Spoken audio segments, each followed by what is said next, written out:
This assembly line is about to shut down. This fighter jet won't get off the ground. The satellite won't ever make it to space. All real possibilities. Not because America doesn't know how to build these things anymore, but because the resources we required to build them are controlled by our enemies.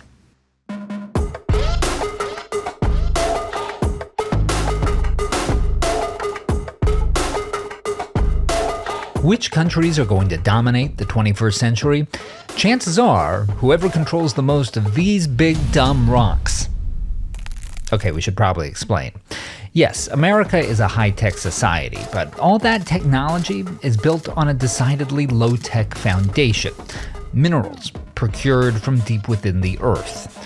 Your smartphone, dependent on things like bauxite and copper. A pacemaker, dependent on lithium. Need a hip replacement? Dependent on cobalt. But the supply of minerals isn't just important for our standard of living, it's also crucial to the future of the country. Want a future powered by green energy? Building electric vehicles, wind turbines, and solar panels requires massive amounts of things like copper, nickel, and rare earths. As one official at the Department of Energy's research arm has noted, the mineral requirements of a clean energy transition are so acute that it will require mining more copper between now and 2050 than we have in the entire history of the planet. Want to ensure that America remains the world's most dominant military? A single F-35 fighter jet requires nearly 1,000 pounds of rare earth elements, and a single Virginia-class submarine needs more than 9,000 pounds of them. None of which would be all that significant if it wasn't for one thing. We're dependent on other countries for many of these resources, and many of those countries are, let's say, not our biggest fans. That's why the federal government keeps a list of what it refers to as critical minerals. Resources that are essential to our economy or our national security, but because the countries that control them are either unstable or hostile, are vulnerable to supply chain disruptions. And by current estimates, there are 54 of them. Where are those minerals located? Well, not where you'd want them to be. 4 of the world's 5 largest mines for cobalt, which we need for the lithium-ion batteries that power everything from our laptops to electric cars, are in the Democratic Republic of Congo, which is ranked as one of the top 5 most unstable governments in the world. Russia is a leading source of the palladium that's needed for your car's catalytic converter, and the uranium that's used to power our nuclear plants. Perhaps the most menacing version of this is China's control of what are known as rare earth minerals. We use rare earths for, well, just about everything. Smartphones, televisions, computers, and here's where the rubber meets the road, military drones, Tomahawk missiles, smart bombs. Exactly how much of the world's supply of rare earths does China control? Well, let's put it this way. While the rest of the world's production looks like this, China's looks like this.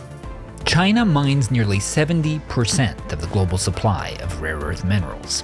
Moreover, it controls over 90% of the global refining capacity for them. What are the implications for the US? The Wall Street Journal reports that 80,000 parts used by our Department of Defense for American weapon systems require critical minerals subject to China's control. And that same analysis revealed that nearly all of the supply chains for key critical minerals used by the Pentagon rely on at least one Chinese supplier, which might be part of the reason that the Chinese leader Deng Xiaoping once said, "The Middle East has oil, China has rare earths." Though today, Beijing might phrase it, "Hey America, you're f***ed." Because we know this is leverage the Chinese government is willing to use. When China began restricting rare earth exports to the US in 2025, one supplier of drones to the US military had to delay orders by up to 2 months while they looked for other sources of magnets. Prices for materials the Defense Department relies on for hardware got 5 times more expensive. And one company reported being offered samarium, a critical component for fighter jets, at 60 times the standard rate. And it's not just defense. In 2025, auto industry officials warned that without the Chinese supply of critical minerals, their existing stockpiles would run out within a few days. And the evidence suggests that's not an exaggeration. Because when China temporarily suspended those exports that same year, Ford shut down plants for 3 weeks due to the lack of supply. So, to review, all the essential elements of American life depend on what mood Xi Jinping wakes up in the morning. And this is a guy so prickly that he banned Winnie the Pooh. So, what can America do about this? That's the question everyone's asking. And at the moment, we don't have anything better than partial answers. One avenue is international diplomacy. The Biden administration created the Minerals Security Partnership, an alliance between the US, the EU, and 13 other countries meant to diversify the supply chain for critical minerals and keep any one country from using them as a weapon.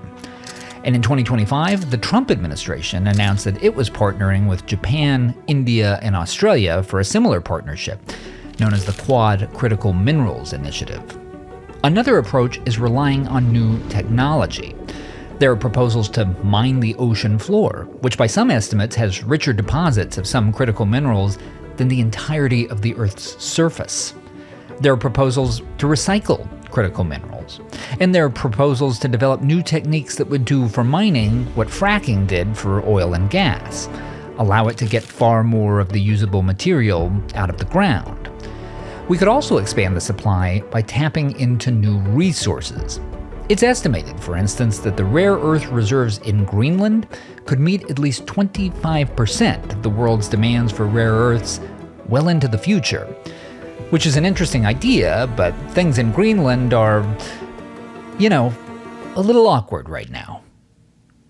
Of course, we could also expand the supply at home, but that would take reforms to make it easier to mine here in the United States. Plans for a Nebraska mine that will harvest rare earths, for instance, have taken over a decade to come to fruition, and it'll only be the second such mine in the country. The only other one, in California, is so important to our supply chain that Apple has signed a $500 million deal with its parent company, and the Department of Defense has signed a multi-billion-dollar deal with it.